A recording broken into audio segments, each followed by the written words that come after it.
everyone, welcome back to my new vlog. I hope तपाईँ सबैजनाहरू सन्चै हुनुहुन्छ र म पनि एकदमै सन्चै छु। आज चाहिँ हाम्रो after accident body transmission day 9 हो हैन। अनि के कस्तो छ हैन, म त एकदम ह्यान्डसम भएर अलि आज धनगढी काम नले म चाहिँ धनगढी निस्किरहेको छु। जुत्ता टक्क लगाएर, आँखामा चस्मा टक्क लगाएर भन्ने पनि छ मसँग, तर मैले चस्मा नलगाए हो। अहिले मलाई किन चस्मा लगाएर अलि आउटफिट लाग्छ नि त, त्यसैले आज म धनगढी गएर मेरो थोरै काम छ धनगढी। अनि काम भ्याएर चाहिँ म स्कुटी ल्याएर आउँछु होइन। टक्क म चाहिँ ह्यान्डसम भएर निस्किसकेको थिएँ रुमबाट।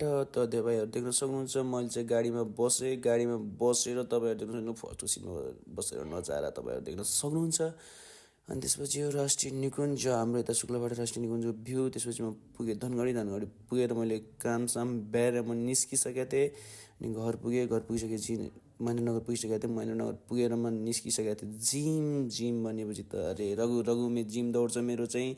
के गर्ने कस्तो गर्ने, आज चाहिँ मैले एप्स हाने किनकि मेरो भुँडी बढिसकेको थियो एक्सिडेन्ट पछि चाहिँ होइन। भात खाँदा म चाहिँ भतिया भएर फ्यामिली प्याक आइसकेको थियो 6 एप्सबाट।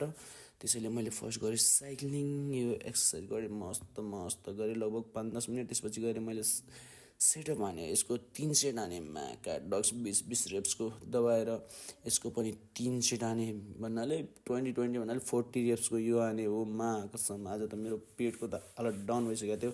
त्यसपछि यो पनि हाने दे दनादन हाने। त्यसपछि फेरि सेटअप हाने होइन। त्यो गुणाहरूलाई चाहिँ खडा गरेर के भन्छन् त्यही हो हाने दे दनादन। त्यसपछि यो हाने साइडको कटहरूको लागि दे दनादन। यस खमन भन्दै आफूलाई मोटिभेट गर्दै हाने। त्यसपछि देख्नुहुन्छ म खर्चनालाई ब्याक साइड हालिसकेँ। त्यसपछि हाम्रो दाइ हल्की भेटिनु भयो। अनि मैले दाइलाई रिक्वेस्ट गरिसकेँ कि बेस्ट खोल्नु पठाए। देख्न सक्नुहुन्छ दाइको सोल्डर कस्तो छ भन्ने कुराहरू।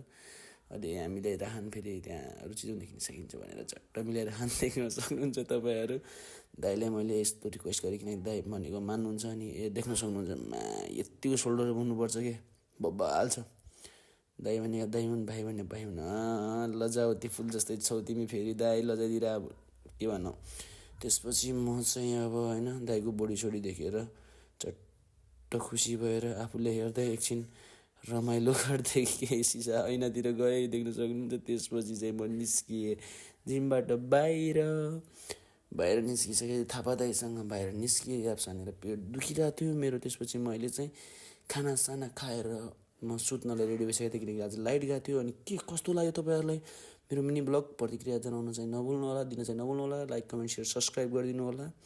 अब चाहिँ हामी भेट्नेछौँ डे 10 मा। बाबा good night guys, love you.